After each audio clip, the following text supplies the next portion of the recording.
So, hi! Andito kami ngayon sa NWOW along Molino Road, malapit po sa Springville and Perpetual Health Molino.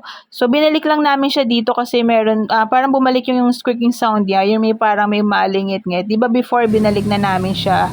So, naririnig ulit namin siya. So, pina-check ulit namin yung unit dito sa NWOW. So, maganda po dito sa NWOW, maganda po yung after sales service nung branch na to. And sila pa mismo yung nagte-text sa asawa ko kung kamusta na yung unit, and then kung may problema ibalik lang sa kanila, and then wala po kaming binabayaran dito kasi lifetime po yung service nila after niyo pong bumili ng EMC Golf 2 po. Mababait and sobrang accommodating din nila pag may mga concern kami, and so far wala pa kami pinapalitang pyesa dito sa unit namin. And praise God, wala pang sira. Nag-change oil lang si Daddy Nick, pero hindi na, siya na mismo yung gumawa na hindi niya na binalik dito sa NWOW. So, ang ginawa lang nila dito, nilinis lang nila yung disc brake dun sa 4 na gulong. And then, yun lang.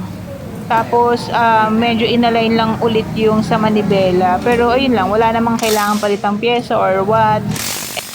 Mabuti na lang talaga na dito kami sa may malapit na NWOW branch dito sa lugar namin, kaya pag may mga concern madali siyang ibalik, hindi siya hassle sa amin na ibiyahe yung unit pag may concern. Kaya yung asawa ko sinisipag talaga siyang pumunta dito sa NWOW kapag may mga weird siyang naririnig dito sa unit namin. Pero again po yung mga sa sounds, may mga weird sound lang kami na naririnig, pero yung sa driving niya po wala pong problema, very smooth po, ganun na ganun pa rin po, para pa rin siyang bago.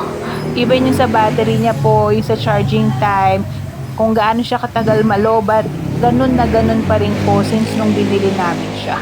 Wala pa rin pong nagbabago. So ayan, nililinis lang nila yung disc brake, pinupunasan lang po. Ayan, ang bait ni Kuya kasi talagang inasikaso niya agad si Daddy Nick nung pagpunta niya dun sa branch. Tapos sabi niya ibalik lang kapag may problema. So after malinis tong disc brake, pagdating ni Daddy Nick sa bahay, wala na yung alingit-ngit, yung squeaking sound, wala na siyang naririnig.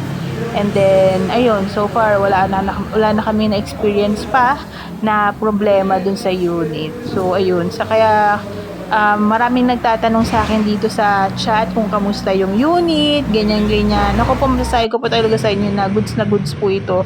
Lalo na po na nagtaas po yung gasolina. Tapos lalo na magpapasukan po. Talagang gamit na gamit po namin tong EMC Golf 2 sa paghatid sundo sa anak ko sa school, and then pamamalengke, grocery, pagpupunta kami sa mall, and gala, basta yung kaya ng battery niya. So, yun lamang po.